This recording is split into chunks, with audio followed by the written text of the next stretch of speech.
Well, the answer to that question is that you don't put it on the neither side, because it's not about the positive or the negative side. It's gonna be in the center. So all of the pictures which I've seen, all of the tutorials which I've seen, they always say that put it on the center side. That's very right. That's really correct. So you should keep it always on the center.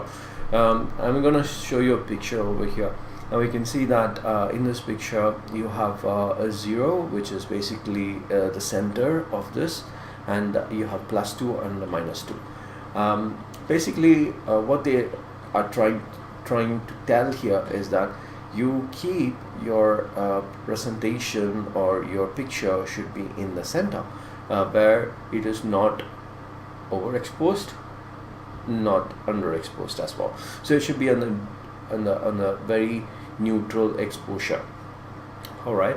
So when you see a bright sun, right, you can adjust the settings and you can get it to neutral.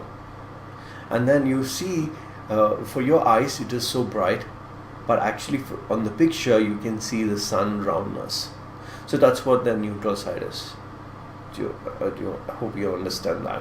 Yeah, I mean, if you want me to explain more on that, yes, when you put the camera on the sun first time, you will be able to see it so bright, but you can adjust your aperture, shutter speed and ISO accordingly, and you can get it to a situation where the sunlight is pretty not so bright. It will be neutral. Again, you will be able to see the sunlight as just like what color it is.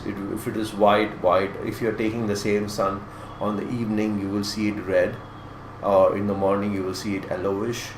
All right, so it depends on what time you're clicking the sun, right? You will get the actual sun stuff. So that is called neutral exposure. So when you put it, by default it will be on the brighter overexposed exposure, and then you kind of control it and make it neutral. The same thing happens to all the pictures which I'm going to talk. But my recommendation differs from what they are telling you. Maybe I'm like, my experiments are in such a way that I try to find a different perspective on things. So this is my recommendation to you. So if there is an option of you putting it in the center in the metering scale, or when you're clicking, after clicking you want to check the picture, that is through histogram. Before clicking we call it metering. So when you do that, I would recommend you not to put it on the center, but to put it closer to the center. Like for example, a lot of cameras has +1, +2, +3, +4. All right, and this metering scale has +1 and +2, -1 and -2. It really doesn't matter which metering scale you're gonna use, or which scale you're gonna use. It doesn't matter. The end is certain. You can see the end on the sides, right? So either it is +4, that's the end, or +16, doesn't matter, that's the end of it. So when you go to the end of it, it's gonna be a bad picture. Do you understand?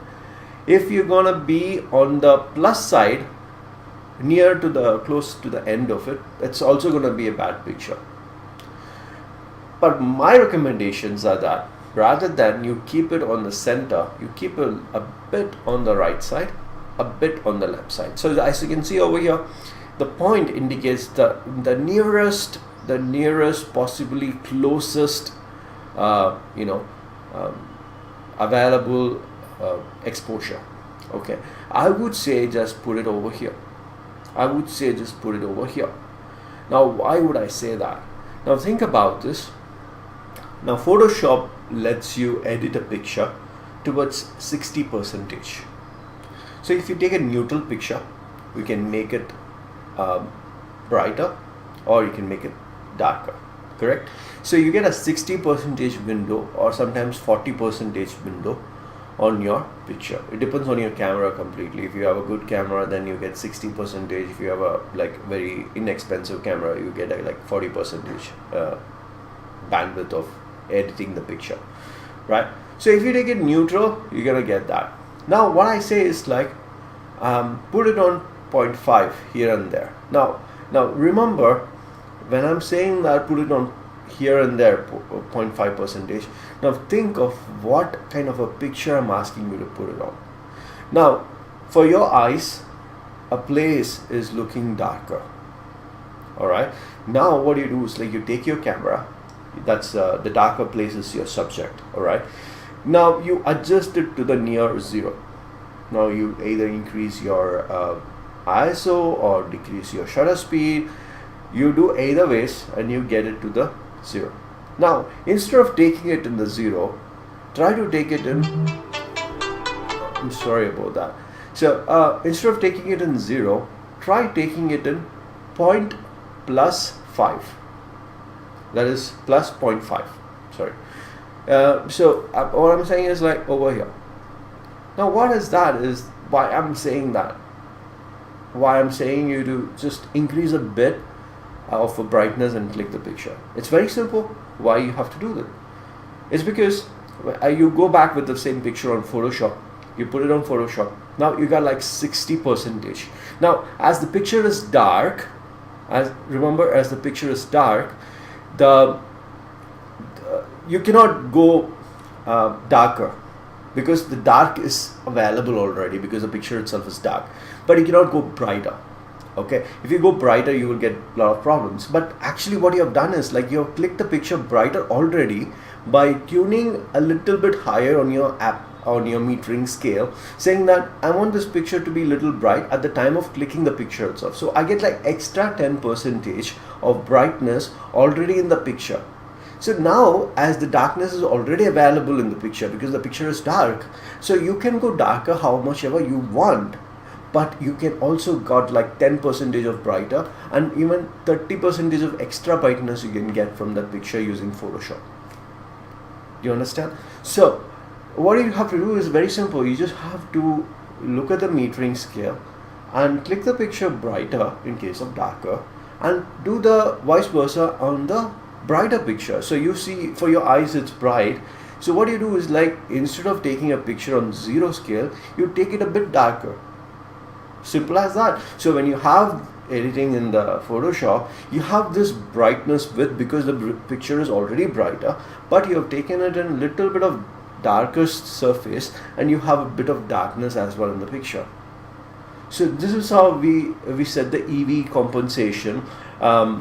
But this, if you get to do this here itself, the EV becomes very easy for you, and there is no need for you to set an EV at the time of when you're doing advanced courses or when you're doing advanced shootings. You don't have to set about this because your mind tells you what the metering should be, a little bit high or a little bit low in terms of a darker or a brighter situation.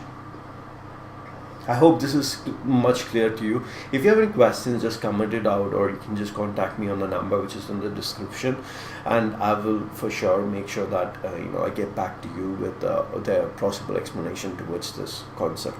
And pretty much a lot of people, not a lot of people, but advanced photographers use this kind of a technique where they don't use EV, but they just think this on their mind when they're clicking the picture, and they get an amazing picture. I'm totally telling you, you will get an amazing picture, but just don't keep it on 0. Just put it on minus or a little bit on plus, depends on your situation. But brighter means opposite darkness, darkness means opposite brightness. So this is how you need to compose the metering before you click the picture. So if you have any questions, just comment it out, and let me know how interesting was this particular video was, and I'll be excited to see your comments, and do subscribe to my channel, and just let me know what other videos I can create to educate you. Thank you so much, and take care.